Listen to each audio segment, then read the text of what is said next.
আজকে আমি সাহাবাদের জীবনী থেকে কিছু কথা আপনাদের সাথে শেয়ার করব, কারণ সাহাবারা হচ্ছে আমাদের ইন্সপাইরেশন। দে আর আওয়ার ইন্সপাইরেশন, দে আর আওয়ার মোটিভেশন। ঋত্বিক রোশন আমাদের মডেল নয়, নায়ক নায়িকা, গায়ক গায়িকা, কোন সেলিব্রিটি আমাদের মডেল নয়। আমাদের মডেল হচ্ছে বিশ্বনবী। চিল্লায় বলেন ঠিক কিনা? আমাদের মডেল হচ্ছে বিশ্বনবী সাল্লাল্লাহু আলাইহি ওয়াসাল্লামের সাহাবারা। আল্লাহর হাবিব সাল্লাল্লাহু আলাইহি ওয়াসাল্লাম বলেছেন, তোমরা যদি উহুদ পাহাড় সমপরিমাণ স্বর্ণ যদি আল্লাহর রাস্তায় দান করে দাও, আমার সাহাবারা যে এক মুঠ দান করেছিল, ওই এক মুঠ দানের সমান হবে না। এজন্য খবরদার, লা তাসুব্বু আসহাবি, আমার সাহাবাদেরকে গালি দিও না, কারণ আমার সাহাবাদের যুগ হচ্ছে শ্রেষ্ঠ যুগ। খায়রুল কুরুনি কারনি সুম্মা আল্লাযীনা ইয়ালুনাহুম, সবচেয়ে শ্রেষ্ঠ যুগ সাহাবাদের যুগ, তাবেঈদের যুগ, আমার নবীর যুগ। আমার নবীর যুগ সবচাইতে শ্রেষ্ঠ যুগ, সাহাবাদের যুগ সবচাইতে শ্রেষ্ঠ যুগ, তাবেঈদের যুগ সবচাইতে শ্রেষ্ঠ যুগ। নাকি এখন যে বিজ্ঞানের উৎকর্ষতার যুগ, আমাদের রকেট আছে, রকেট লঞ্চার আছে, ব্যালিস্টিক ক্ষেপণাস্ত্র আছে, আমরা বঙ্গবন্ধু স্যাটেলাইট আকাশে পাঠিয়েছি, গোটা বিশ্বকে আমরা চোখ ধাঁধানো অনেক কিছু দিয়েছি, তাই বলে কি আমাদের যুগ শ্রেষ্ঠ যুগ? কথা বলেন। খায়রুল কুরুনি কারনি, আল্লাহর হাবিব সাল্লাল্লাহু আলাইহি ওয়াসাল্লাম বললেন আমার যুগ শ্রেষ্ঠ যুগ। সুম্মাল্লাযীনা ইয়ালুনাহুম, এরপর আমার সাহাবীদের যুগ শ্রেষ্ঠ যুগ। সুম্মাল্লাযীনা ইয়ালুনাহুম, এরপর আমার তাবেঈদের যুগ শ্রেষ্ঠ যুগ। ঠিক কি না? তাহলে শ্রেষ্ঠত্বের মানদণ্ডে ওনারা উত্তীর্ণ। রাদিয়াল্লাহু আনহুম ওয়া রাদু আন, আল্লাহও তাদের উপর সন্তুষ্ট, সাহাবাদের উপর। আবার সাহাবারাও আল্লাহর উপর সন্তুষ্ট, পড়েন সুবহানাল্লাহ। এর চেয়ে বড় ঘোষণা, এর চেয়ে বড় তাকাররুবাত কোন মানুষের পক্ষে আর হতে পারে? আল্লাহ কোন ওলির জন্য বলে নাই যে আল্লাহ তাদের উপর সন্তুষ্ট। শাহিদদের জন্য আল্লাহ সরাসরি এই স্টেটমেন্ট দেন নাই যে শাহিদদের উপর আমি সন্তুষ্ট।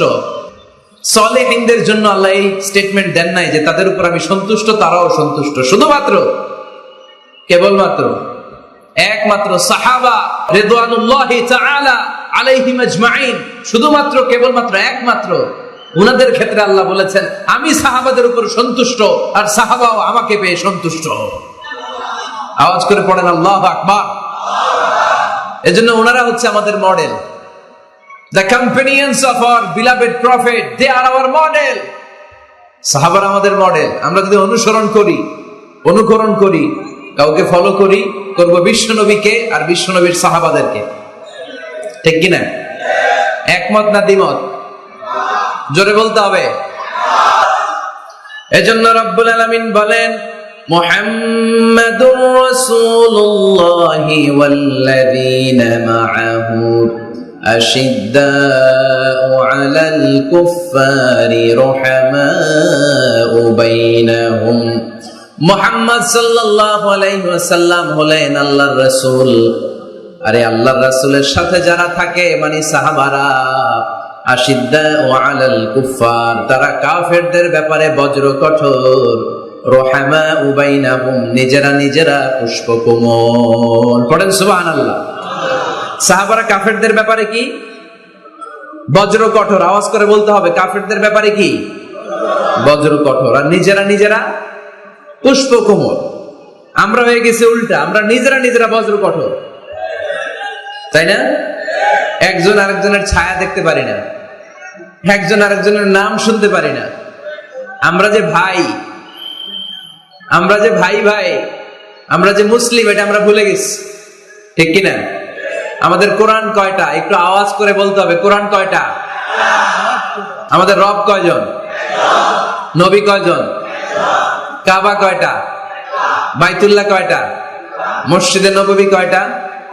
বদরের মাঠ কয়টা? উহুদের মাঠ কয়টা? কিন্তু আমাদের মধ্যে ঠেলাঠেলি আছে না নাই? আমাদের প্রভু এক নবীর উম্মত, জীবন বিধানে ওই শিবানী কোরআন, তবে কেন এক নও হে মুসলমান, এক হও করি আহ্বান। ঠিক কিনা? বাইতুল্লাহ এক, মদিনা শরীফ এক, উহুদ পাহাড় এক, বদরের মাঠে, একটা তো জীবন আর মরণ যে একটাই, একের সাথে মিলে মিশে একটাই প্রাণ। তবে কেন এক নও হে মুসলমান, এক হও করি আহ্বান, ঠিক কিনা? এখন সময় এসেছে এক হওয়ার, এক প্ল্যাটফর্মে চলে আসা, আলাদা থাকার সময় নাই। কারণ যখন আমরা একা তখন আমরা ব্যক্তি। খেয়াল করে শুনেন, যখন আমরা একা তখন আমরা ব্যক্তি, আর যখন আমরা সবাই মিলি তখন আমরা শক্তি, ঠিক কিনা? কিন্তু আমরা একে অপরকে দেখতে পারি না। আমরা মুসলিম, আমরা ভাই ভাই, এটা আমরা ভুলে গেছি। শুধু আমি আপনি ভাই না, একজন কাফেরও আমার ভাই, একজন হিন্দু আমার ভাই, একজন খ্রিস্টানও আমার ভাই, একজন নাস্তিকও আমার ভাই। ভ্রাতৃত্ব তিন ধরনের, একটা হচ্ছে আল উখুয়া আন-নাসাবিয়্যা, রক্তের বাঁধনের ভাই, আমার মায়ের পেটের যে ভাই সে হচ্ছে আমার রক্তের ভাই। আরেকটা হচ্ছে আল উখুয়া দ্বীনিয়া, দ্বীনি ভাই। আমরা সবাই কি ভাই? আওয়াজ করে বলতে হবে মুসলমান, কি ভাই? দ্বীনি ভাই। আরেকটা হচ্ছে আল উখুয়া আল ইনসানিয়্যা, মানবতার দিক থেকে ভাই। কারণ আমাদের সবার আদি পিতা একজন, তিনি কে? আদম আলাইহিস সালাম। সবার আদি পিতা একজন আদম, আদি মাতা একজন হাওয়া। সেই দৃষ্টিকোণ থেকে হিন্দু, মুসলমান, বৌদ্ধ, খ্রিস্টান, নাস্তিক সবাই কি? আওয়াজ করে বলতে হবে, সবাই কি? দেখেন, খ্রিস্টান আমার ভাই, হিন্দু আমার ভাই, নাস্তিক আমার ভাই, কিন্তু আমরা মুসলমান একে অপরকে ভালোবাসতে জানি না, কাছে টানতে জানি না, বুকে টানতে জানি না। এজন্য বিভেদ ভুলে যান, বিভেদের প্রাচীরকে ভেঙে চুরমার করে দেন, সবাই একসাথে হয়ে যায়, এক হয়ে যায়, নেক হয়ে যায়। বরকত নাজিল করবে কে? তো সাহাবাদের বৈশিষ্ট্য বলতে গিয়ে আল্লাহ তাআলা বললেন আশিদ্দাউ আলাল কুফার, সাহাবারা কাফেরদের ব্যাপারে বজ্র কঠোর। রুহামাউ বাইনাহুম, নিজেরা পুষ্প কোমল, দিল দরিয়া। আমরা হয়ে গেছি উল্টা, আমরা নিজেরা বজ্র কঠোর, তাই না? নিজেরা বজ্র কঠোর। আমরা নিজেরা যেন বজ্র কঠোর না হই, একে অপরের সাথে যেন হিংসা প্রকাশ না করি, বিদ্বেষ প্রকাশ না করি। আমরা যেন মুসলমান ভাই ভাই হয়ে যায়। চান ভাই ভাই হতে? চান সবাই ভাই ভাই থাকবো? সবাই চান? আল্লাহ তুমি কবুল করো, আমরা পড়ি আমিন। আরো জোরে পড়তে হবে আমিন। তাহলে আমাদের মডেল হচ্ছে সাহাবারা। কারা? আরো জোরে বলতে হবে, কারা? তো যারা আমাদের মডেল, তাদের জীবনী জানার দরকার আছে না নাই? হ্যাঁ, সাহাবাদের জীবনী আপনারা পড়েন। সাইয়েদনা আবু বকরের জীবনী পড়েছেন, ওমরে ফারুকের জীবনী, সাইয়েদনা আলী রাদিয়াল্লাহু তাআলা আনহু, ওসমান রাদিয়াল্লাহু তাআলা আনহু। আজকের এই মাহফিলটা, আমার আলোচনার সার্থকতা ঘটবে তখন যখন সবাই মিলে আমরা এই সিদ্ধান্ত নিতে পারবো যে আমাদের মডেল বিশ্বনবী, আমরা বিশ্বনবীর জীবনী পড়বো। আমাদের মডেল সাহাবারা, আমরা সাহাবাদের জীবনী পড়বো, এবং তাদের জীবনী থেকে যে চেতনা, যে প্রেরণা, যে অনুপ্রেরণা আমরা পাই, সেটা আমাদের জীবনে কাজে লাগাবো। জোরে বলেন ঠিক কিনা? যারা সাহাবাদের জীবনী পড়ে তারা কি কখনো মিথ্যা বলতে পারে?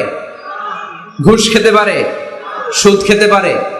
খাদ্যে ভেজাল দিতে পারে? মাছে ফরমালিন দিতে পারে? ওজনে কম দিতে পারে? ক্যাসিনোর ব্যবসা করতে পারে?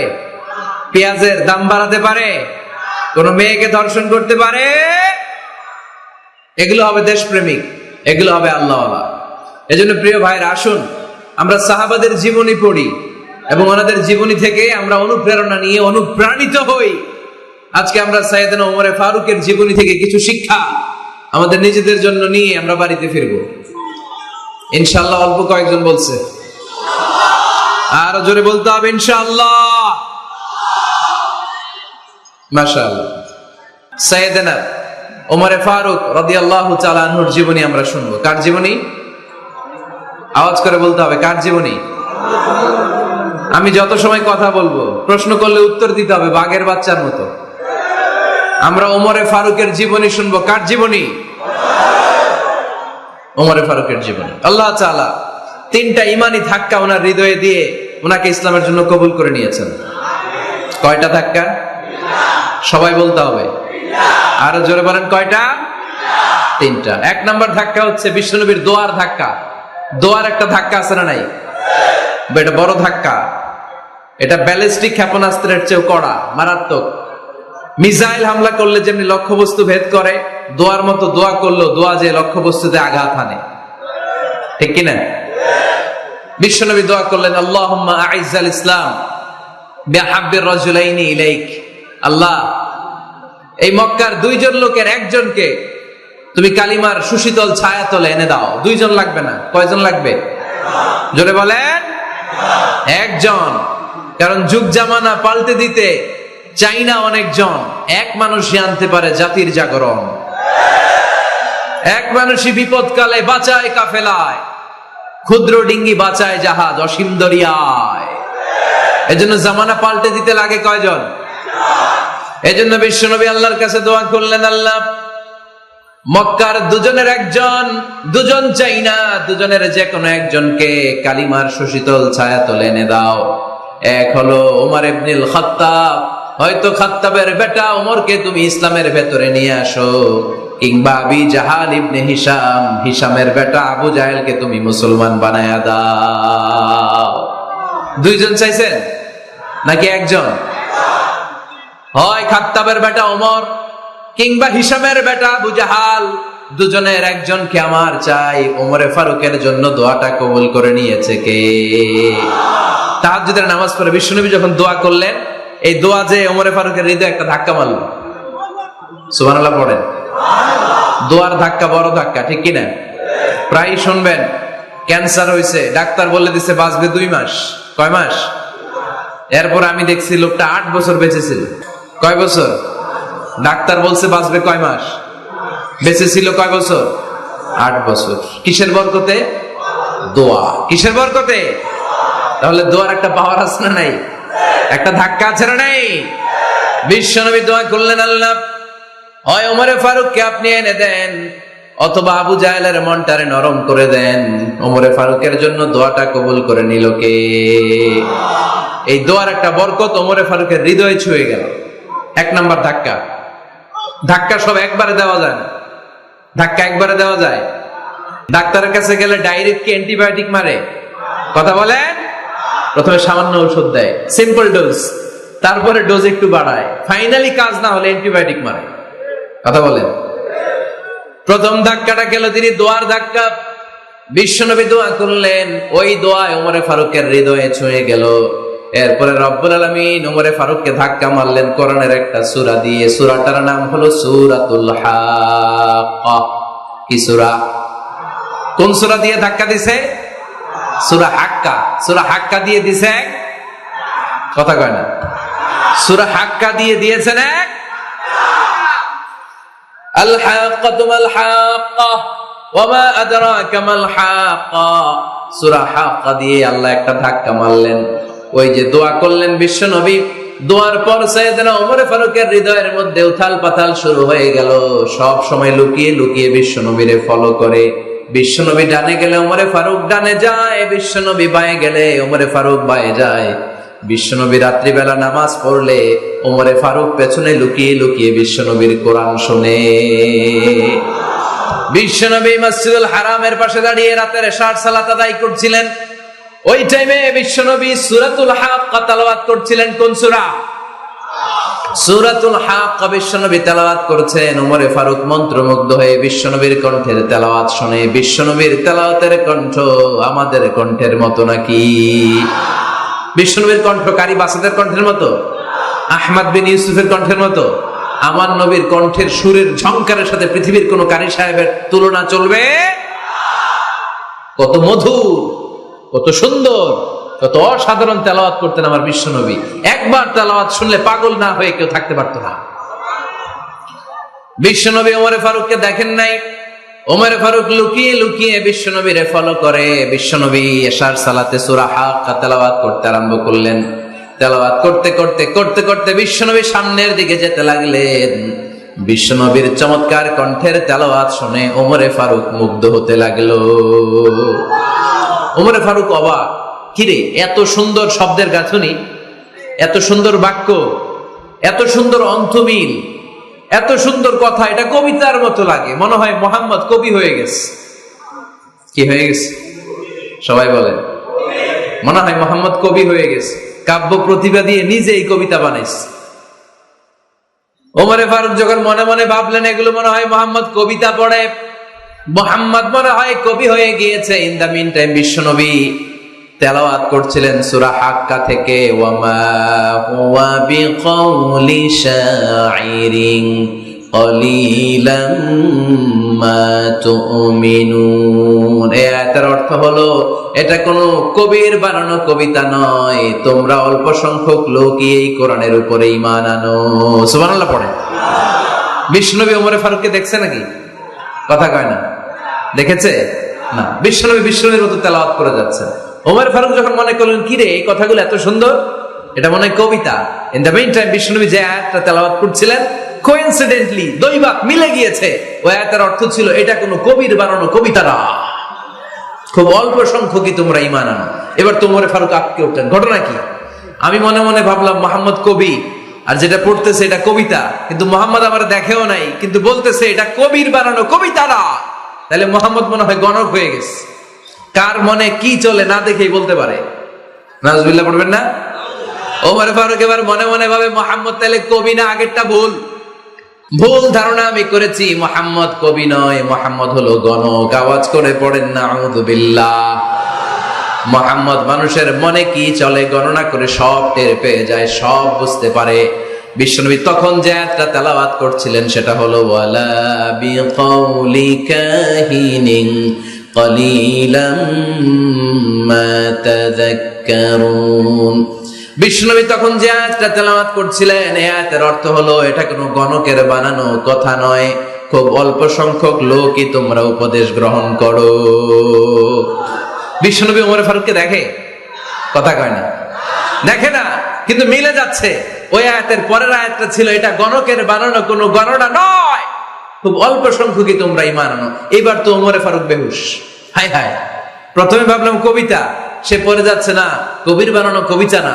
এরপর মনে মনে ভাবলাম মনে হয় গণক, সে বলে না এটা গণকের বানানো গণনা নয়। তাহলে এটা কি? এটা কি? কি এটা? কি পড়ে মোহাম্মদ, যার কণ্ঠের তেলাওয়াত শুনলে মানুষ পাগল হয়ে যায়। বিশ্বনবী তখন পড়তে আরম্ভ করলেন তানজিলুম মির রাব্বিল আলামিন। এর মানে হলো এটা কবিতা না, এটা গণকের বানানো গণনা না, মানুষের বানানো কিচ্ছু না, এটা গোটা বিশ্বের রব আল্লাহ পাকের বাণী। সুবহানাল্লাহ পড়েন। এই 2 নাম্বার ডোজ করলো। প্রথম ডোজ পড়ছে দোয়ার ডোজ। প্রথম ডোজ কিসের? দোয়া। 2 নাম্বার সূরা হাক্কা দিয়ে আল্লাহ দিলেন এক ধাক্কা। এই সূরা হাক্কার ওই ঘটনার পর ওমর ফারুক তো পাগল পড়া, কি ঘটে গেল আমার সাথে ওই দিন। আমি মনে মনে যা ভাবি সব মোহাম্মদ বুঝে। আল্লাহ 2 নাম্বার ডোজ দিলেন সূরা হাক্কা দিয়ে এক ধাক্কা। সুবহানাল্লাহ পড়েন। এরপর ওমর ফারুক প্রায় বিশ্বনবীর কথা ভাবেন, বিশ্বনবী কোথায় যান লুকিয়ে লুকিয়ে দেখেন। এবার রব্বুল আলামিন ভাবলেন এবার সূরা তাহা দিয়ে আমি 3 নাম্বার ডোজ দিয়ে দিব। পড়েন সুবহানাল্লাহ। এবার 3 নাম্বার ডোজ পাবেন, কিন্তু শয়তান ওয়াসওয়াসা দিচ্ছে, ওমর ফারুক যাও, মক্কায় ঘোষণা হয়েছে মুহাম্মদের কল্লা এনে দিতে পারলে এত এত স্বর্ণ মুদ্রা। শয়তানের ওয়াসওয়াসায় আবার ভুল পথে হাঁটতে লাগলেন সাইয়েদনা ওমর। নাঙ্গা তরবার নিয়ে বিশ্বনবীর মাথা কাটার জন্য বের হয়ে গেলেন। বনু জাহারা গোত্রের একটা লোক বলে, ওমর তুমি কোথায় যাও? ওমরে ফারুক বলেন মুহাম্মাদের কল্লা কাটার জন্য যাচ্ছি। পড়েন নাউজুবিল্লাহ। আবু জাহারা গোত্রের লোক বলে তুমি মুহাম্মাদের কল্লা কাটতে যাও? আরে তোমার বোন ফাতেমা বিনতে খাত্তাব আর তোমার বোনের জামাই সাঈদ, এরা তো দুজন কালিমা পড়ে মুসলমান হয়ে গেছে। আরে মুহাম্মাদের কল্লা পরে কেটো, আগে ঘর সামলাও। যে ওমর, আগে ঘর সামলাও, পরে তুমি মুহাম্মাদের কল্লা কাটতে যাও। ওমরে ফারুক রেগে গেলেন, রাস্তা ঘুরিয়ে বাড়ির দিকে চলতে আরম্ভ করলেন। রাগে তিনি গড়গড় করছেন। ওমরে ফারুকের বোন ফাতেমা বিনতে খাত্তাব, বোনের জামাই সাঈদ, তাদের 2 জনকে খাব্বাব রাদিয়াল্লাহু তাআলা আনহু সূরা তাহা ঘরের ভিতরে তেলাওয়াত করে শোনাচ্ছিল। পড়েন সুবহানাল্লাহ। সূরা তাহা দিয়ে আল্লাহ একটু পরে ধাক্কা মারবে আরেকটা। ওমরে ফারুক যখন আসলেন, ওমরে ফারুকের আওয়াজ শুনে খাব্বাব রাদিয়াল্লাহু তাআলা আনহু লুকিয়ে গেলেন। ওমরে ফারুক দরজার মধ্যে কড়া নাড়লেন, বোন বলে, কে তুমি? সাইয়েদনা ওমর বললেন, আমি ওমর। খুলে দেওয়া হলো। ঘরের ভেতরে ঢুকেই কথা নাই বার্তা নাই, নিজের আপন বোনকে মারতে শুরু করলো ওমর। বোন জামাইকে আঘাত করতে শুরু করলো। মারতে মারতে নিজের কলিজার টুকরা বোনকে, বোনের জামাইকে সাইয়েদনা ওমরে ফারুক পিটাতে পিটাতে রক্তাক্ত করে ফেললেন।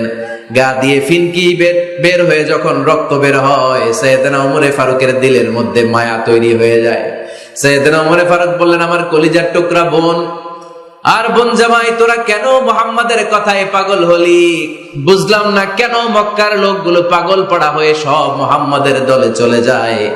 কি এমন কথা মুহাম্মদ তোদের শোনায়, কি এমন বাণী তোদের শোনায় যে বাণী শুনে সব তোরা মুহাম্মাদের দলে চলে গেলি? কি আছে মুহাম্মাদের কাছে? কি কি জাদুটা? কি কি জাদু পেলি সেখানে? আমার একটু দেখা। বোন ফাতেমা বলে, না ভাই, ইন্নাকা রিজিস, তুমি নাপাক। লা ইয়ামাসসুহু ইল্লাল মুতাহহারুন, পাক পবিত্র না হয়ে আল্লাহর এই কালামে স্পর্শ করা যায় নাকি? আওয়াজ করে বলেন, স্পর্শ করা যায়? ভাই তুমি গোসল করে আসো, তাহলে তোমার হাতে তুলে দিব, তুমি পড়লেই বুঝতে পারবা কি আছে আল্লাহর এই কোরআনে। সুবহানাল্লাহ পড়েন।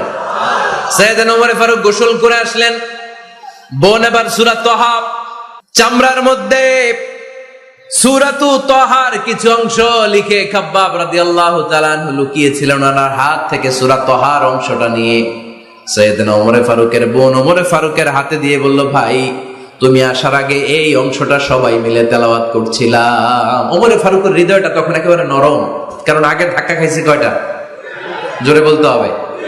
প্রথম ধাক্কাটা কিসের? হ্যাঁ, দোয়া। দ্বিতীয়টা হাক্কা, সূরার নাম হাক্কা দিয়ে দিছেন আল্লাহ ধাক্কা। এবার দিবে সূরা তাহার ধাক্কা। ওমর ফারুক হাতে নিলেন। খুব ভালো আরবি জানতেন, চমৎকার আরবির অর্থ বুঝতেন, কারণ আরবি ভাষাভাষী মানুষ। হাতে নিয়ে নজর দেওয়ার পরে ওনার চোখ দিয়ে দাঁড় দাঁড় করে পানি বের হয়ে গেল। ওমর ফারুক আয়াতগুলোর দিকে তাকিয়ে পড়তে আরম্ভ করলেন। তাহা মা আনজালনা আলাইকাল কুরআনা লিতাশকা ইল্লা তাযকিরাতান লিমান ইয়াখশা তানজিলাম মিম্মান খালাকাল আরদা ওয়াস সামাওয়াতিল উলা। পড়েন সুবহানাল্লাহ। উনি পড়তে আরম্ভ করলেন, তাহা মা আনজালনা আলাইকাল কুরআনা লিতাশকা, এই কোরআনকে হতভাগা জাতি হিসেবে থাকার জন্য তোমাদের উপর নাজিল করি নাই। তানজিলাম মিম্মান খালাকাল আরদা ওয়াস সামাওয়াতিল উলা, এটা ওই রবের পক্ষ থেকে, ওই সত্তার পক্ষ থেকে নাজিল হয়েছে যেই রব জমিন তৈরি করেছেন, যেই রব বিশাল সুবিশাল আকাশও তৈরি করেছেন। সুবহানাল্লাহ পড়েন। সূরা তাহার এই চমৎকার অসাধারণ শব্দ গাঁথনি দিয়ে এই আয়াতগুলো যখন পড়তে আরম্ভ করলেন, ওমর ফারুক আর নিজের উপর ব্যালেন্স রাখতে পারলেন না, আর ধরে রাখতে পারলেন না। এবার ডাইরেক্ট অ্যাকশন। এবার কি? এবার কি? 3 নাম্বার ধাক্কা খেয়ে, সূরা তাহার ধাক্কা খেয়ে আর সামলাতে পারলেন না, পাগলের মতো হয়ে গেলেন। বলতে আরম্ভ করলেন, আইনা মুহাম্মদ, মুহাম্মদ কোথায়?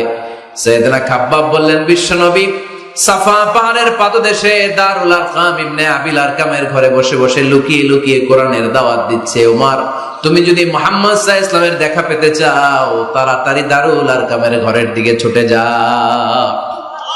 ওমর ফারুক তলোয়ার নিয়ে ছুটলেন, পাগলের মতো ছুটলেন, আর ধৈর্য ধারণ করতে পারেন না। বিশ্বনবীর নূরানী চেহারাটা একবার দেখার জন্য পাগলের মতো ছুটতে আরম্ভ করলেন। ওমরে ফারুককে দারুল আরকামের কাছে আসতে দেখে বিশ্বনবীর চাচা হামজা ইবনে আব্দুল মুত্তালিব এসে বলে, নবী তাড়াতাড়ি দারুল আরকামের ঘর থেকে আপনি পালিয়ে অন্য কোথাও চলে যান। ওই যে ওমর ইবনে খাত্তাব নাঙ্গা তলোয়ার নিয়ে আপনার উপর আক্রমণ করার জন্য ছুটে আসছে গো নবী। বিশ্বনবী বললেন, ও আমার সাহাবারা, ও আমার চাচা হামজা, সবাই আপনারা সরে যান, ওমরে আসতে দেন, ওমরে বাধা দিয়েন না।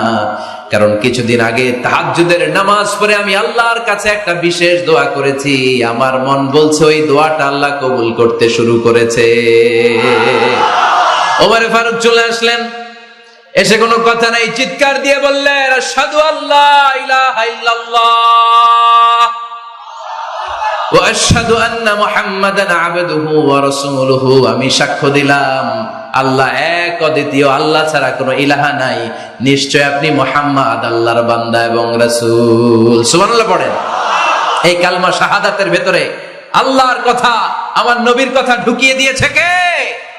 ঝিনুকের ভেতর লুকিয়ে থাকে যেমন মতি, ঝিনুকের ভেতর লুকিয়ে থাকে যেমন মতি, কালমা শাহাদাতে আছে আল্লাহর জ্যোতি, কালমা শাহাদাতে আছে আল্লাহর জ্যোতি। পড়েন, ঝিনুকের ভেতর লুকিয়ে থাকে যেমন মতি, ঝিনুকের ভেতর লুকিয়ে থাকে যেমন মতি, কালমা শাহাদাতে আছে আল্লাহর জ্যোতি, কালমা শাহাদাতে আছে আল্লাহর জ্যোতি।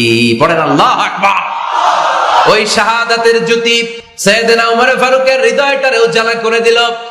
দুনিয়ার সব ভয়কে পেছনে ফেলে এক আল্লাহর ভয়কে অন্তরে ধারণ করে আওয়াজ করে বললেন, আশহাদু আল্লা ইলাহা ইল্লাল্লাহু ওয়াহদাহু লা শারীকা লাহু ওয়া আশহাদু আন্না মুহাম্মাদান আবদুহু ওয়া রাসূলুহু। পড়েন সুবহানাল্লাহ। তিনটা ধাক্কা। কয়টা? সবাই বলতে হবে কয়টা? প্রথম ধাক্কাটা দোয়া, দ্বিতীয় ধাক্কা হাক্কা, তৃতীয় ধাক্কা সূরা তাহা। তিনটা ধাক্কার মাধ্যমে সাইয়েদনা ওমর ফারুককে মুসলমানদের লিডার বানায় দিল কে? ওমর ফারুক কালিমা পড়ে মুসলমান হয়ে গেছে। মুসলিম সাহাবাদের মধ্যে আনন্দের বন্যা বয়ে গেল। বিশ্বনবী খুশি হয়ে গেলেন, আল্লাহর শুকরিয়া করলেন, আল্লাহ তুমি আমার দোয়া ফিরিয়ে দাও নাই, আমি বলেছি দুজনের একজনকে চাই, তুমি ওমরে ফারুককে দান করেছো। বলেন আলহামদুলিল্লাহ। এবার ওমরে ফারুক বিশ্বনবীর প্রশ্ন করলেন, নবী আলাসনা আলাল হক, আমি প্রশ্ন করি উত্তর দেন, আমরা কি সত্যের উপর নাই? বিশ্বনবী বললেন, বালা ওমর, আমরা এই সত্যের উপরে আছি। আমাদের কোরআন কি সত্য নয়? বিশ্বনবী বললেন, কোরআনও সত্য। আমাদের রব আল্লাহ কি সত্য নন? বিশ্বনবী বললেন, সত্য। ওমরে ফারুক বললেন, তাহলে ফিমাল ইখতিফা, তাহলে লুকিয়ে লুকিয়ে আর গোপনে দাওয়াতি কাজ কেন? আপনি সত্য নবী, কোরআন সত্য কিতাব, আমার রব আল্লাহ সত্য, আর আমি ওমর কালিমা পড়ে মুসলমান হয়ে গিয়েছি, তাহলে ফিমাল ইখতিফা, আর লুকিয়ে লুকিয়ে কোরআনের দাওয়াত দিবেন কেন? বের হন, মক্কার শহরের মাঝখানে চলে আসেন, চিৎকার করে আমরা আল্লাহর নামের ঘোষণা দেব। বিশ্বনবী ডেকে বললেন, না ওমর, এটা মাক্কি জীবন, ওমর এটা মাক্কি জীবন, এখানে দাওয়াতি কাজ করব লুকিয়ে লুকিয়ে, আস্তে আস্তে। আল্লাহ যখন আমাদেরকে বিজয়ী করে দিবেন, তখন আমরা প্রকাশ্যে দাওয়াত দিলে কোনো সমস্যা নাই।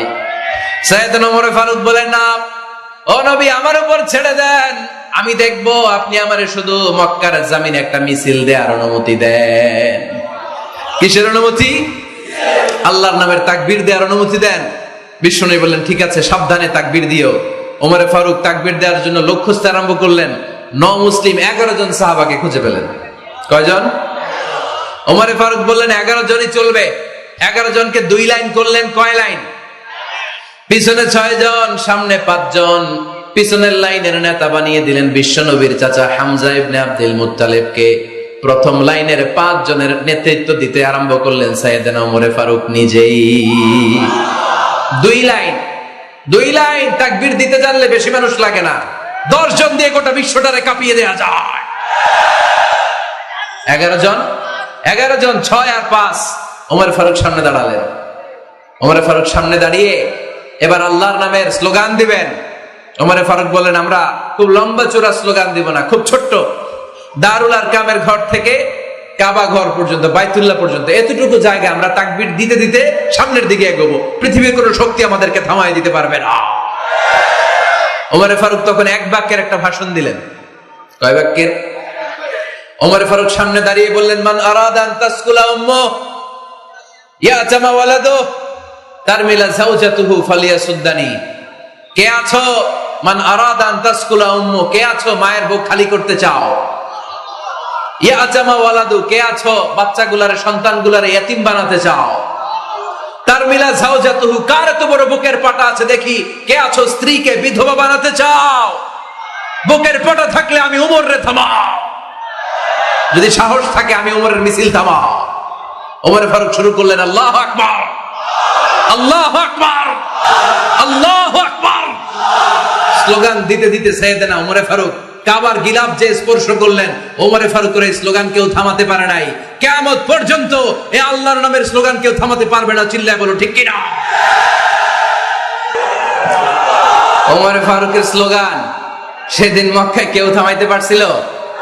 আওয়াজ করে বলতে পারছিল? এখনো আল্লাহর নামের স্লোগান কেউ থামাই দিতে পারবে? কিয়ামত পর্যন্ত আমার রবের স্লোগান কেউ থামাতে পারবে? পারবে না। ওমর ফারুক স্লোগান দিলেন, আবু জাহেল, উতবা, শাইবা, ওয়ালিদ ইবনে মুগীরা আল্লাহু আকবার ধ্বনি শুনে বাইরে আসছে। কিরে এত বড় স্লোগান, আমাদের কাছ থেকে পারমিশন নেয় নাই, অনুমতি নেয় নাই। অনুমতি নেওয়া ছাড়াই স্লোগান শুরু। বের হয়ে দেখে মিছিলের সামনে ওমর। ওমর ফারুককে দেখে আবু জাহেল দিছে এক দৌড়, উতবা দিছে আরেক দৌড়, শাইবা দিছে বহু দৌড়। সুবহানাল্লাহ পড়বেন না?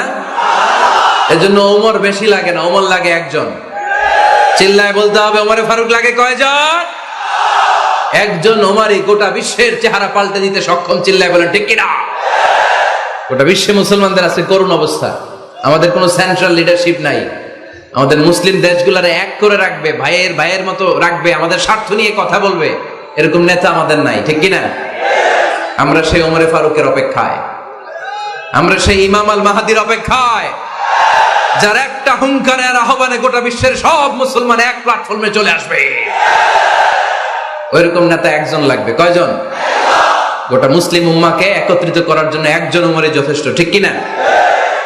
আবার বিশ্বনবী বলছেন লা নাবিয়্যা বা'দি ওয়ালা রাসূলা, আমার পরে কোনো নবী নাই, আমার পরে কোনো রাসূল নাই। তবে লাউ কানা বা'দি নাবিয়্যুন লাকানা উমর, আমি নবীর পরে যদি নবী হওয়ার যোগ্যতা কারো থাকে, আমার ওমরের মধ্যে সেই যোগ্যতা আল্লাহ দিয়েছে।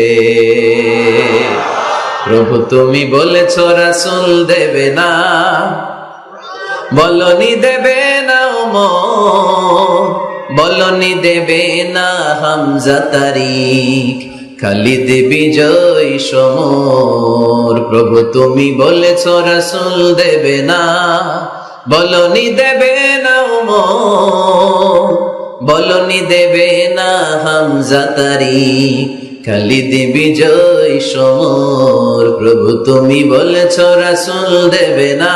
আল্লাহু আকবার। একটা ওমর দরকার। কয়জন দরকার? কয়জন দরকার? এই পুরা উম্মাহ, মুসলিম উম্মার মধ্যে ওনার পজিশন নাম্বার 3। ওমর ফারুকের পজিশন নাম্বার 1 নম্বর পজিশন বিশ্বনবীর সাল্লাল্লাহু আলাইহি ওয়াসাল্লাম। দ্বিতীয় পজিশন আবু বকর। আর 3 নম্বর পজিশন সুবহানাল্লাহ পড়বেন না? আশরাতুল মুবাশশিরিনা বিল জান্নাহ, জান্নাতের সুসংবাদ প্রাপ্ত অনেক সাহাবার কথা হাদিসে পাওয়া যায়, কিন্তু এক হাদিসে আল্লাহ রাসূল সাল্লাল্লাহু আলাইহি ওয়াসাল্লাম 10 জন সাহাবীর কথা বলেছেন। ওই 10 জনের ভেতরে সাইয়েদনা ওমর ফারুক আছে না নাই? আবার ওমর ফারুক ছিলেন বিশ্বনবীর শ্বশুর। সাইয়েদনা ওমর ফারুকের কন্যা হাফসা রাদিয়াল্লাহু তাআলা আনহাকে বিশ্বনবী বিয়ে করে ওমর ফারুকের জামাই হয়েছে, আর ওমর ফারুককে বিশ্বনবী শ্বশুর বানিয়েছে। সুবহানাল্লাহ পড়েন। আগে জানতেন এটা? ওমর ফারুক রাদিয়াল্লাহু তাআলা আনহু যে বিশ্বনবীর শ্বশুর ছিল, এটা আজকে প্রথম জানলেন কে কে? দেখি, দেখছেন? অনেকেই জানেন না। মাশাআল্লাহ, হাত নামান, আমরা জেনে নিব। জানতে কোনো সমস্যা নাই। বাঁচতে হলে জানতে হবে। বাঁচতে হলে কি করতে হবে? জানতে হবে। 4 জন খলিফার 2 জন হচ্ছে বিশ্বনবীর মেয়ের জামাই, বাকি 2 জন হচ্ছে বিশ্বনবীর শ্বশুর। সাইয়েদনা উসমান রাদিয়াল্লাহু তাআলা আনহুর কাছে বিশ্বনবী সাল্লাল্লাহু আলাইহি ওয়াসাল্লাম 2 কন্যাকে বিয়ে দিয়েছেন। বিশ্বনবী সাল্লাল্লাহু আলাইহি ওয়াসাল্লামের মোট কন্যা 4 জন। কয়জন? বড় মেয়ের নাম যায়েনব রাদিয়াল্লাহু তাআলা আনহা, ওনার স্বামীর নাম ছিল আবুল আস ইবনে রাবি'। তারপরের মেয়ের নাম হচ্ছে উম্মে কুলসুম, ওনাকে বিয়ে দিয়েছিলেন বিশ্বনবী সাইয়েদনা ওসমান রাদিয়াল্লাহু তাআলা আনহুর সাথে। উম্মে কুলসুম রাদিয়াল্লাহু তাআলা আনহার ইন্তেকালের পরে আরেক মেয়ে রুকাইয়াকে বিশ্বনবী সাইয়েদনা ওসমানের কাছে আবার বিয়ে দিয়ে দিলেন। সুবহানাল্লাহ পড়ে। আর সবচেয়ে ছোট্ট কন্যা ফাতেমা রাদিয়াল্লাহু তাআলা আনহাকে বিয়ে দিয়ে দিলেন নিজের চাচাতো ভাই সাইয়েদনা আলী রাদিয়াল্লাহু তাআলা আনহুর সাথে।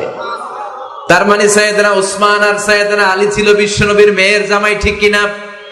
আর সাইয়েদনা আবু বকর রাদিয়াল্লাহু তাআলা আনহুর কন্যা আয়েশা রাদিয়াল্লাহু তাআলা আনহাকে বিশ্বনবী বিয়ে করে আবু বকর রাদিয়াল্লাহু তাআলা আনহুকে বানালেন শ্বশুর, আর ওমরে ফারুকের কন্যা হাফসা রাদিয়াল্লাহু তাআলা আনহুকে বিয়ে করে ওমরে ফারুককেও বানালেন শ্বশুর। তাহলে 4 খলিফার 2 জন জামাই, 2 জন, আওয়াজ করে বলতে হবে, 4 খলিফার 2 জন, বাকি 2 জন। ওমরে ফারুক রাদিয়াল্লাহু তাআলা আনহুকে আল্লাহ তাআলা জ্ঞানও দিয়েছেন, আবার প্রজ্ঞাও দিয়েছেন। জ্ঞান আর আল্লাহর ভয়, তাকওয়া। আমার প্রিয় ভাইরা, রামগঞ্জের ভাইরা, তাই না? রামগঞ্জের ভাইরা, কোন ব্যক্তিকে যদি আল্লাহ তাআলা জ্ঞান দেয়, আবার যদি তাকওয়ার গুণ দেয়, জ্ঞানও আছে আবার আল্লাহর ভয়ও আছে, এই লোকের কেউ থামায় রাখতে পারবে না। এরা কেউ থামায় রাখতে পারে না, সে গোটা বিশ্ব জয় করবে। সাইয়েদনা ওমরে ফারুককে আল্লাহ তাআলা জ্ঞানও দিয়েছেন, আবার তাকওয়াও দিয়েছেন। সুবহানাল্লাহ পড়েন। বিশ্বনবী সাল্লাল্লাহু আলাইহি ওয়াসাল্লাম স্বপ্ন দেখলেন, বিশ্বনবী দুধ খাচ্ছেন, আঙ্গুলের ভেতর দিয়ে ফাঁক দিয়ে দুধ বের হয়, বিশ্বনবী দুধ খাচ্ছেন। খেতে খেতে একটু দুধ আঙ্গুলে লেগে আছে, এই আঙ্গুলটা কারো মুখে না দিয়ে বিশ্বনবী সাল্লাল্লাহু আলাইহি ওয়াসাল্লাম ওমরে ফারুকের মুখের ভেতরে ঢুকাই দিলেন। অতিরিক্ত দুধটা ওমরে ফারুক খেলেন। সাহাবারা বললেন, মাযা ওয়ালতা বিহি ইয়া রাসূলুল্লাহ, হে আল্লাহর রাসূল, এই স্বপ্ন দিয়ে কি বুঝালেন, বুঝলাম না। বিশ্বনবী সাল্লাল্লাহু আলাইহি ওয়াসাল্লাম বললেন, আউয়ালতু বিহি আল ইলম, এটা দিয়ে আমি জ্ঞান বুঝিয়েছি, কারণ অতিরিক্ত দুধের অংশটা আমি কাউরে না দিয়ে ওমরকে দিয়েছি, তার মানে ওমরের জ্ঞানের কোনো তুলনা হয় না। এজন্য স্বপ্নে যদি কেউ দেখেন আপনি দুধ পান করছেন, এটা প্রমাণ করে আল্লাহ তাআলা আপনাকে দ্বীনের জ্ঞান দান করবে। আবার বিশ্বনবী সাল্লাল্লাহু আলাইহি ওয়াসাল্লাম আবার আরেক রাতে স্বপ্ন দেখলেন, সাহাবারা লাইন ধরে বিশ্বনবীর সামনে দাঁড়ানো, কোন সাহাবার জামা নাভি পর্যন্ত, কোন সাহাবার জামা হাঁটু পর্যন্ত, কোন সাহাবার জামা টাকনু পর্যন্ত, কোন সাহাবার জামা আরো ছোট, কিন্তু ওমরে ফারুকের জামা বিশ্বনবী দেখলেন এত বড়, টেনে হিচড়ে হিচড়ে বিশ্বনবীর সাথে চলছে। সুবহানাল্লাহ পড়বেন না? সাহাবারা বললেন, মাযা ওয়ালতা বিহি ইয়া রাসূলুল্লাহ, হে আল্লাহর রাসূল, এটা দিয়ে আপনি কি বুঝাতে চাইলেন? বিশ্বনবী বললেন, আউয়ালতু বিহি আত তাকওয়া, এটা দ্বারা আমি দ্বীন, দ্বীনদারি বোঝালাম, তাকওয়া বোঝালাম। সুবহানাল্লাহ পড়েন। বিশ্বনবী দেখলেন কোন সাহাবার জামা এতটুকু, কোন সাহাবার জামা এত লম্বা, কোন সাহাবার জামা পা পর্যন্ত লম্বা, আর সাইয়েদনা ওমরে ফারুককে দেখলেন ওনার জামা এত লম্বা, ওমরে ফারুক টেনে হিচড়ে জামা নিয়ে চলতেছে। বিশ্বনবী বুঝাতে চাইলেন, ওমরের যেহেতু জামা লম্বা, ওমরের ভেতরে আল্লাহর ভয়, দ্বীনদারিও খুব বেশি। চিল্লায় বলেন ঠিক কিনা? জ্ঞানও দিয়েছেন, আবার দ্বীনদারিও দিয়েছেন। এই দুইটা জিনিস যদি থাকে, এই পৃথিবীতে তাকে সফল রাষ্ট্রনায়ক বানায় দেয় কে? আবার এই পৃথিবীর বুকে যত নারীরা জান্নাতে যাবে, সব নারীদের সর্দারিনী হবে সাইয়্যিদাতুনা ফাতিমা রাদিয়াল্লাহু তাআলা আনহা। এই দুনিয়াতে যত যুবকরা জান্নাতে যাবে, তাদের সর্দার হবে সাইয়েদনা হাসান আর হুসাইন রাদিয়াল্লাহু তাআলা আনহুমা। আর এই দুনিয়ার বুকে যত বয়স্ক মানুষেরা জান্নাতে ঢুকবে, তাদের নেতৃত্ব দিবেন সাইয়েদনা আবু বকর আর সাইয়েদনা ওমর। বয়স্ক যারা আছেন, আপনাদের নেতৃত্ব দিবে কে? হ্যাঁ, একজন কয় আল্লাহ। না, আল্লাহ তো তোমার জান্নাত দিবে, তোমার জান্নাতে নিয়ে যাবে কে? সাইয়েদনা আবু বকর, সাইয়েদনা ওমর। আর ইয়াং যারা তোমরা এসেছো, তোমরা যখন জান্নাতে ঢুকবে, তোমাদের লিডারশিপ নিবে কে? হাসান আর হুসাইন রাদিয়াল্লাহু তাআলা আনহুমা। আর নারীরা যারা জান্নাতে প্রবেশ করবে, এই নারীদের নেতৃত্ব দিবে বিশ্বনবীর কলিজার টুকরা, নয়নের পুটুলি সাইয়্যিদাতুনা ফাতিমা রাদিয়াল্লাহু তাআলা আনহা। সুবহানাল্লাহ পড়বেন না? Omar Farooq, the super hero of Muslim উম্মাহ। আমরা কাদেরকে সুপার হিরো বানায় রাখছি আমরা জানি না। এই নায়ক নায়িকা, গায়ক গায়িকা, মডেলরা, চোখ ধাঁধানো গ্ল্যামার নিয়ে যারা চলে, এরা আমাদের মডেল নয়। আমাদের মডেল সাইয়েদনা ওমর ফারুক। ঠিক কিনা? ঠিক কিনা? ওমর ফারুক মসজিদে নববীর খতিব, খুতবা দিচ্ছেন। আপনারা কথা শুনতেছেন? কষ্ট হচ্ছে? মনোযোগ আছে না গেছে? আছে? আচ্ছা, আরো কয়েক মিনিট শুনবেন না? আচ্ছা। ওমর ফারুক রাদিয়াল্লাহু তাআলা আনহু জুমার খুতবা দিচ্ছেন। ওমর ফারুক জুমার খুতবা দিচ্ছেন। কিসের খুতবা? খুতবার মাঝখানে হঠাৎ চিৎকার মেরে বললেন, ইয়া সারিয়াত ইবনে জানিমিল জাবাল, ইয়া সারিয়াত ইবনে জানিমিল জাবাল, ইয়া সারিয়াত ইবনে জানিমিল জাবাল। মানে এই সারিয়া, এইদিকে না, জাবাল, পাহাড়ের দিকে, জাবাল, জাবাল, গো টু দা মাউন্টেন, পাহাড়ের দিকে যাও। এই কথা বলে আবার থেমে খুতবা দেওয়া শুরু করলেন। সাহাবারা আগামাথা কিছুই খুঁজে পেল না। আগের কথার সাথেও মিল নাই, পরের কথার সাথেও মিল নাই। জুমার নামাজ শেষ। সাহাবারা বললেন, আমিরুল মুমিনিন, খলিফাতুল মুসলিমিন ওমর ফারুক জুমার খুতবা দেওয়ার সময় হঠাৎ চিৎকার মেরে বললেন, ইয়া সারিয়াত ইবনে জানিমিল জাবাল। আপনার এই বাক্যের সাথে আপনার খুতবার আগের কথার কোনো মিল পেলাম না, পরের কথারও কোনো মিল পেলাম না। আপনি বুঝিয়ে বলেন, কেন বলেছেন আমরা তো বুঝলাম না। সাইয়েদনা ওমর ফারুক বলেন, আমি যখন জুমার খুতবা দিচ্ছি হঠাৎ আমার চোখের মধ্যে ভেসে উঠলো ওই যে গত কয়েক মাস আগে আমি আমার মুসলিম সেনাপতিকে ইরানে, পারস্যে, ওই ইরানের বিশাল রাজ্যে যুদ্ধের জন্য পাঠিয়েছি। আমি দেখলাম যুদ্ধের একটা ভয়ঙ্কর মুহূর্তে আমার মুসলিম সেনাপতি ভুল দিকে চলতে আরম্ভ করেছে। বাম দিকে তার পাহাড়, ডান দিকে উপত্যকা। ডান দিকে যদি সে চলে যায়, উপত্যকায় চলে যায়, শত্রু বাহিনীর হাতে ধরা খেয়ে সব মারা যাবে। আর আমার সেনাপতি যদি মুসলিম বাহিনীকে নিয়ে পাহাড়ের উপর উঠে যায়, আল্লাহর মেহেরবানিতে এই যুদ্ধেও তারা জয়লাভ করবে। এজন্য আমি মসজিদের মিম্বারে দাঁড়িয়ে রব্বুল আলামিন আমার চোখের সামনে ওই যুদ্ধক্ষেত্রের দৃশ্যপটটা তুলে ধরেছে, ওইটা দেখে আমি এখানে দাঁড়িয়ে আমার সেনাপতিকে কমান্ড দিয়েছি। পড়েন সুবহানাল্লাহ। যেন তেন মানুষ না এটা। জুমার মিম্বারে দাঁড়িয়ে হাজার কিলোমিটার দূর পারস্যে কি হচ্ছে সেটাও দেখতে পেতেন আল্লাহর মেহেরবানিতে। সুবহানাল্লাহ পড়েন। সাহাবারা বিশ্বাস করে নিলেন, কিন্তু মুনাফিক টাইপের যেগুলো, এগুলো বলে এটা আবার কেমন কথা, উনি আছেন মদিনার মিম্বারের মধ্যে দাঁড়িয়ে, হাজার হাজার কিলোমিটার দূরে কি হচ্ছে উনি দেখবেন কেমনে। এরা বিশ্বাস করলো না, সাহাবারা সবাই বিশ্বাস করলো, মুনাফিক গুলো বিশ্বাস করলো না। তারা মনে মনে ভাবলো, এই মুসলিম সেনাপতি বিজয়ের বেশে যেদিন মদিনায় আসবে, আমরা মদিনার উপকণ্ঠে দাঁড়িয়ে থাকবো, ওদেরকে জিজ্ঞাসা করবো এমন এমন দিন ওমরে ফারুকের কণ্ঠের কোনো আওয়াজ শুনতে পেরেছিলে কিনা। বিজয়ী বেশে সাহাবারা যখন ফিরে আসতো, সব মুমিনরা আহলান ওয়া সাহলান জানাতে ওনাদেরকে রিসিভ করতে যেত, মুনাফিক গুলো যেত না। কিন্তু ওই দিন মুনাফিকরা সবার আগে যে হাজির। মুসলিম সেনাপতি যখন ঢুকলো, জিজ্ঞেস করলো, মুসলিম সেনাপতি, এত দিন আগের কথা, জুমার দিন দুপুর বেলা যুদ্ধক্ষেত্রে হঠাৎ করে আমিরুল মুমিনিনের কোনো কথা তুমি তোমার কান দিয়ে শুনতে পেরেছিলে কিনা বলো। সেনাপতি বলল, তোমরা কেমন করে বুঝলা, কেমন করে তোমরা জানলা? তোমরা ঠিকই জেনেছো, ঠিকই ধরেছো, ঠিকই বলেছো। যুদ্ধের কঠিন মুহূর্তে ভুল করে আমি উপত্যকার দিকে মুসলিম বাহিনীকে নিয়ে ছুটতে আরম্ভ করেছিলাম। হঠাৎ করে আমিরুল মুমিনিনের একটা কণ্ঠ আমার কানের ভেতরে ভেসে আসলো। আমি শুনতে পেলাম, ইয়া সারিয়াত ইবনে জানিমিল জাবাল, ডান দিকে উপত্যকার দিকে যেও না, তাড়াতাড়ি বাম দিকে পাহাড়ের উপর চড়ে যাও। শুনেছি আমি, আমার নিজ কানে শুনেছি। তোমরা কি করে জানলে? আমি নিজে শুনেছি। সেদিন আমিরুল মুমিনিনের এই ইনস্ট্রাকশন, এই গাইডলাইন যদি আমরা ফলো করতে না পারতাম, শত্রু বাহিনীর হাতে আমরা কচু কাটা হতাম। আমাদের চেহারা, আমাদের আত্মীয় স্বজনরা তোমরা কেউ দেখতে পেতে না। পড়েন সুবহানাল্লাহ। This is our super hero. আমাদের সুপার হিরোর নাম কি? চিল্লায় বলতে হবে, ওমর ফারুক রাদিয়াল্লাহু তাআলা আনহু। এইভাবে গাইডলাইন দিয়েছেন উম্মাহকে, এভাবে ইনস্ট্রাকশন দিয়েছেন। ওমর ফারুকের ব্যাপারে বিশ্বনবী বলেছেন, আশাদ্দুহুম ফি আমরিল্লাহি উমর, আল্লাহর জমিনে আল্লাহর দ্বীন বাস্তবায়নের ক্ষেত্রে আমার ওমরে ফারুকের চাইতে কঠিন কেউ ছিল না। এজন্য ওমরে ফারুককে মুনাফিকরা জমের মতো ভয় পেত। কারা ভয় পেত? এমনকি শয়তানও ভয় পেত। সুবহানাল্লাহ পড়েন। বিশ্বনবী বলতেন, মা লাকিয়াকা শাইতানু সালিকান ফাজ্জান ইল্লা সালাকা ফাজ্জান গায়রা ফাজ্জিন। ওমর, তোমার যদি ইবলিস শয়তান এই রাস্তা দিয়ে হেঁটে আসতে দেখে, ইবলিস শয়তান এই রাস্তা রেখে দিয়ে অন্য রাস্তা দিয়ে হাঁটে।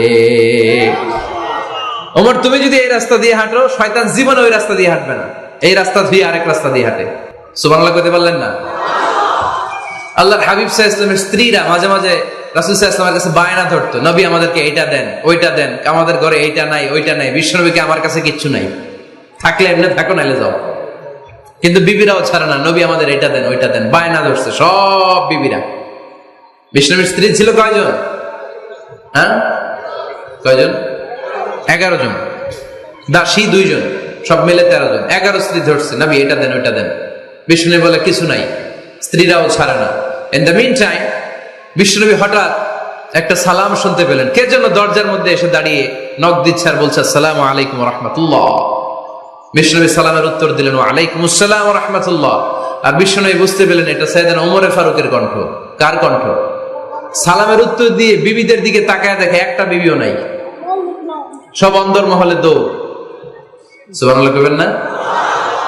এটারে ভয়ের কারণে দৌড় এটা বলে না, শ্রদ্ধার কারণে, তার হাইবাতের কারণে। হাইবাত পার্সোনালিটি, এটাকে বলে হাইবাত ওমর। ওমরে ফারুকের হাইবাত পার্সোনালিটি এত স্ট্রং ছিল, ওনাকে দেখলেই মানুষ ভয় পেত। ইসলামের জন্য ভয়। সুবহানাল্লাহ পড়তে হবে। বিশ্বনবীর কলিজার টুকরা স্ত্রী আম্মা জান আয়েশা রাদিয়াল্লাহু তাআলা আনহা, উনি নিজে ওমরে ফারুককে ভয় পেতেন, নিজেও ভয় পেতেন। মাঝে মাঝে বিশ্বনবীর সাথে ঝগড়া হয়ে গেলে, মধুর ঝগড়া, ভালোবাসার ঝগড়া যদি হয়ে যেত, বিশ্বনবী বলতেন আয়েশা চলো মিটমাট করে ফেলি, ঝগড়া করে কয়দিন থাকো, চলো মিটমাট করি। তো মিটমাট করার জন্য রাজি আছো? আম্মা জান আয়েশা বলতেন হ্যাঁ রাজি আছি। তো কারে আনা যায়? ওমর রে ডেকে আনি মিটমাট করার জন্য। আয়েশা রাদিয়াল্লাহু তাআলা আনহা বলে ওরে বাপ রে বাপ, ওমর না না, ওমর গালিজ, ওমরে ফারুকের ভয় লাগে আমার। সুবহানাল্লাহ কইবেন না? বিশ্বনবী যখন বলতেন আয়েশা তাহলে তোমার আব্বুকে ডেকে আনি, আম্মা জান আয়েশা বলতেন ঠিক আছে আব্বুরে ডেকে নিয়ে আসেন। আবু বকর রাদিয়াল্লাহু তাআলা আনহুরে ডেকে নিয়ে আসেন। আমার আব্বুর মতো নরম দিলের মানুষ আমি জীবনে দেখি নাই।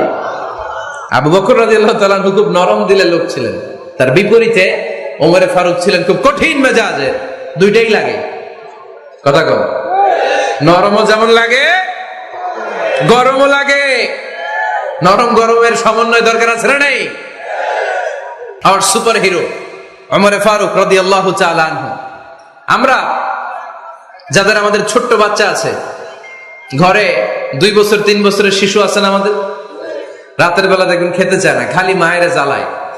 তো মা তখন বলে এই খাও নাইলে ভূত আসবে, ওই যে বিড়াল আসবে, বাঘ আসবে, ভাল্লুক আসবে, এগুলো বলে না? এগুলো বলে ভুলিয়ে বালিয়ে বাচ্চাকে ভয় দেখে খাওয়াতে চায়। লক্ষ্মীপুরে আপনারা কিসের ভয় দেখান? হ্যাঁ, ভূতের। কিসের কিসের? বাঘের, কালা বিলাই, কালাচান। আচ্ছা, তো এই যে বাঘ আসবে, ভাল্লুক আসবে, এই তাড়াতাড়ি খাও, বাঘ আসবে। বাঘের কথা শুনলে বাচ্চারা খেয়ে ফেলে ভয়ে। এই ভূত আসলো, ভূত, তাড়াতাড়ি খা, না খাইলে ভূতে ধরবে তো, খা। সাথে সাথে খায়। মদিনাতে যখন ওমরে ফারুক রাদিয়াল্লাহু তাআলা আনহু মদিনার খলিফা, তখন মদিনার বাচ্চারাও মাদেরকে এরকম জ্বালাতো, খেতে চাইতো না। মায়েরা খাবার নিয়ে বাচ্চাদের পেছনে ঘুরতো। তখন মদিনার মায়েরা বাচ্চাদেরকে বলতো তাড়াতাড়ি খাও, হা হুয়া ইয়াতি উমর, হুয়া উমর, তাড়াতাড়ি খাও, ওই যে ওমর আসতেছে, ওমর আসতেছে শুনলেই বাচ্চারা তাড়াতাড়ি খেয়ে ফেলতো, বাঘের মতো ভয় পেত। চিল্লায় পড়েন আল্লাহু আকবার। মুসলিম ইতিহাসে প্রথম চিফ জাস্টিস আবু বকর রাদিয়াল্লাহু তাআলা আনহু যখন খলিফা, চিফ জাস্টিস বানাই দিয়েছেন ওমরে ফারুককে। সর্বপ্রথম কোরআন সংকলনের পরামর্শ দিয়েছেন সাইয়েদনা ওমরে ফারুক। এই যে কোরআন 114 সূরা 30 পারা, আগে কি এরকম ছিল? কথা কন না কেন? আগে গাছের পাতায় লেখা ছিল, পশুর চামড়ায় লেখা ছিল, ওটের হাড্ডির মধ্যে লেখা ছিল কোরআন। এভাবে যখন হাফেজে কোরআন সাহাবারা শহীদ হতে আরম্ভ করলো, এক যুদ্ধে টানা 70 জন হাফেজে কোরআন সাহাবা নিহত হলেন, শহীদ হলেন। ওমরে ফারুক তখন আবু বকর রাদিয়াল্লাহু তাআলা আনহুর কাছে যেয়ে বললেন, আবু বকর আপনি কোরআন জমা করেন, সব কোরআনের কপিগুলো একসাথে করে এরকম একটা কোরআন করেন। আবু বকর বললেন না, আমার নবী যেটা করেন আমি এটা করতে পারি না। কিন্তু ওমরে ফারুকও ছাড়েন, আর এটা করেন, করলে ভালো হবে, গোটা মুসলিম উম্মাহ উপকৃত হবে। বারবার বারবার বারবার সাইয়েদনা আবু বকর রাদিয়াল্লাহু তাআলা আনহুকে এত জোরাজুরি করতেছিলেন, অবশেষে আবু বকর রাদিয়াল্লাহু তাআলা আনহু বললেন, ওমরে ফারুকের জোরাজুরিতে এই কাজের জন্য আল্লাহ তাআলা আমার হৃদয়টারে খুলে দিলেন। আল্লাহ আমার হৃদয়ের ভিতরে ইলহাম করে দিলেন। আর আল্লাহ বুঝাতে চাইলেন, আবু বকর ওমরের কথাই শোনো, ওমর যেটা বলে তেমনটাই করো। কারণ ওমরে ফারুককে বলা হয় মুহাদ্দিস। কি বলে? সবাই বলেন কি বলে? মুহাদ্দিস না মিয়া? মুহাদ্দিস মানে যে হাদিস বিশারদ, আর মুহাদ্দিস মানে যার মুখ থেকে আল্লাহর কথাগুলো বেরোয়। আল্লাহ কি বলতে চায়, আল্লাহ তাআলা ওই কথাগুলো, ওই ভাবনাগুলো ওই লোকের মুখ দিয়ে বের করে দেয়। জোরে বলেন সুবহানাল্লাহ। বিশ্বনবী বললেন লিকুল্লি উম্মাতিন মুহাদ্দাস, সব উম্মতের মধ্যে আল্লাহ তাআলা একজন করে মুহাদ্দাস পাঠায়। আমার উম্মতের মধ্যে মুহাদ্দাস লোকটার নাম হলো ওমর। বিভিন্ন সময়ে ওমর ফারুক যেমনটা ভাবতেন ঠিক তেমন তেমন কোরআনের আয়াত পাঠিয়েছে কে? মদিনার সবচেয়ে বড় মুনাফিকের নাম হচ্ছে আব্দুল্লাহ ইবনে উবাই ইবনে সালুল। নাম শুনছেন? মুনাফিক চিনেন তো আপনারা? ভিতরে এক বাইরে আরেক, তার নাম সর্দার হচ্ছে আব্দুল্লাহ ইবনে উবাই ইবনে সালুল। ইন্তেকালের পরে তার ছেলে আব্দুল্লাহ এসে বলে, ইয়া রাসূলুল্লাহ, এটা চমৎকার ঘটনা, মনোযোগ দিয়ে শুনেন। ইয়া রাসূলুল্লাহ, আমার আব্বা আব্দুল্লাহ ইবনে উবাই ইবনে সালুল মুনাফিকদের লিডার, আপনিও জানেন আমিও জানি, কিন্তু আমার তো বাবা, আমার কি, আমার তো মায়া লাগে। ইয়া রাসূলুল্লাহ, আমার আব্বা ইন্তেকাল করেছে, আপনার গায়ের একটা জামা খুলে দেন। কি খুলে দেন? এই জামাটা দিয়ে আমার বাবারে দাফন দেব, আর আপনি যে আমার বাবার জানাজা নামাজের ইমামতি করবেন, আসেন। ওমর ফারুক বললেন, না, আপনি যাবেন না। বিশ্বনবী দয়ার নবী, মায়ার নবী, রহমতের নবী, মায়া লেগে গেছে, আব্দুল্লাহর চোখের পানি দেখে যেতে আরম্ভ করলেন। ওমর ফারুক বললেন, খবরদার, নবী যাবেন না। বিশ্বনবী যাওয়ার জন্য রওনা হলেন। ওমর ফারুক বিশ্বনবীর জুব্বা টেনে ধরলেন। সুবহানাল্লাহ কোন? আমাদের দেশে হইলে কি বলতাম আমরা? বেয়াদবি করছে না? না, সম্পর্কটা এমন ছিল। ওমর ফারুক জুব্বা টেনে ধরেছেন। যখন আল্লাহ আয়াত নাযিল করলেন, ইস্তাগফির লাহুম আও লা তাস্তাগফির লাহুম ওয়া ইন তাস্তাগফির লাহুম 70 মাররাতান ফালাই ইয়াগফিরাল্লাহু লাহুম। বিশ্বনবী ওমর ফারুককে সরিয়ে দিয়ে জুব্বাটা হেঁচকা টান মেরে জানাজার নামাজের ইমামতি করে আসলেন। আসার সাথে সাথে ওমর ফারুকের পক্ষে আল্লাহ আয়াত নাযিল করলেন, নবী, ইস্তাগফির লাহুম আও লা তাস্তাগফির লাহুম, আপনি মুনাফিক সর্দারের জন্য ক্ষমা চান কিংবা না চান, জুব্বা দেন কিংবা কাঁদেন, যাই করেন না কেন, 70 বার যদি এই মুনাফিক সর্দারের জন্য আপনি ক্ষমা চান, আমি আল্লাহ আপনার এই দোয়া কবুল করব না। খবরদার, এটাই ফার্স্ট, এটাই লাস্ট। আর কোন মুনাফিকের জানাজা দিতে আপনি যাবেন না। ওমর ফারুকের পক্ষে কোরআনের আয়াত নাযিল করেছে কে? ওইরকম ওমর আমাদের কয়টা লাগবে? চিল্লায় বলতে হবে কয়টা? কারণ সাইয়েদনা ওমর ফারুক আমাদের অনুপ্রেরণা, সাইয়েদনা আবু বকর আমাদের অনুপ্রেরণা, হামজা আমাদের অনুপ্রেরণা, সাইয়েদনা বেলাল ইবনে রাবাহ আমাদের অনুপ্রেরণা। নায়ক নায়িকা, গায়ক গায়িকা আমাদের অনুপ্রেরণা নয়। এজন্য আমরা সাহাবীদের জীবনী পড়ব। রাজি আছেন? আওয়াজ করে বলেন আল্লাহ, আরো জোরে বলেন আল্লাহ। নবীর সাহাবারা আমাদের মডেল। আমরা যেন সাহাবাদের দেখানো পথে মতে থাকতে পারি, চলতে পারি, আমল করতে পারি, সমাজটারে পরিবর্তন করতে পারি। তুমি তৌফিক দাও, আমিন। আরো জোরে পড়ি আমিন। আমরা যারা সাহাবাদের জীবনী পড়ি, ওমর ফারুকের জীবনীতে এরকম অসাধারণ অনেক অনুপ্রেরণা আপনি খুঁজে পাবেন। সাইয়েদনা আবু বকরের জীবনী থেকে অনেক অনুপ্রেরণা আপনি খুঁজে পাবেন। এগুলো আপনার ঈমানকে চাঙ্গা করবে, আল্লাহর পথে অটুট থাকতে আপনাকে সহায়তা করবে। রাজি আছেন তো সবাই?